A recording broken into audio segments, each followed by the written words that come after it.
Bonjour, ici un petit film sur la crise d'énergie, les prix qui s'enflamment. Et je deviens très nerveux du gouvernement. Qu'est-ce qu'ils pensent faire?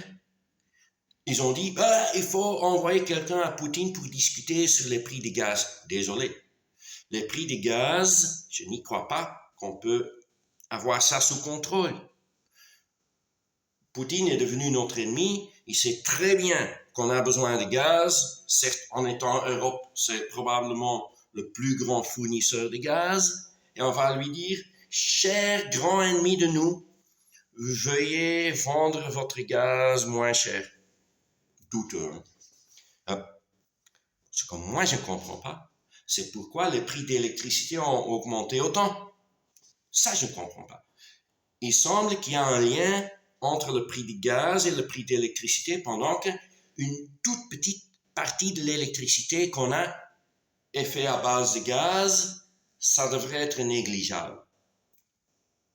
Donc ça, je ne comprends pas.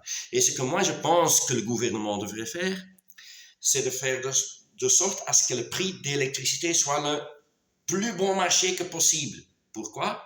À court terme, moi, je dirais aux gens, veuillez aller au Brico acheter une petite chauffage électrique pour vous chauffer. Je sais que c'est pas très efficace, question d'énergie, mais comme ça, on va consommer beaucoup moins de gaz et on n'a pas besoin des Russes si on réussit à assez diminuer la consommation de gaz. Ça, c'est important. À court terme. À long terme, évidemment, il faut continuer à pousser des gens à isoler leur maison. Et à long terme, il faut aussi réfléchir sur d'autres moyens de réchauffer des maisons. Ce que je ne veux pas, c'est que tout le monde va acheter une poêle et brûle du bois. À quoi est-ce que moi je pense?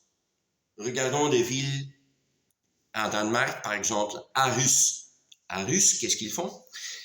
Ils brûlent leurs déchets en hiver et ils récupèrent la chaleur que ça fait pour donner ça aux maisons. Donc, je m'imagine qu'on met des tuyaux bien isolés d'eau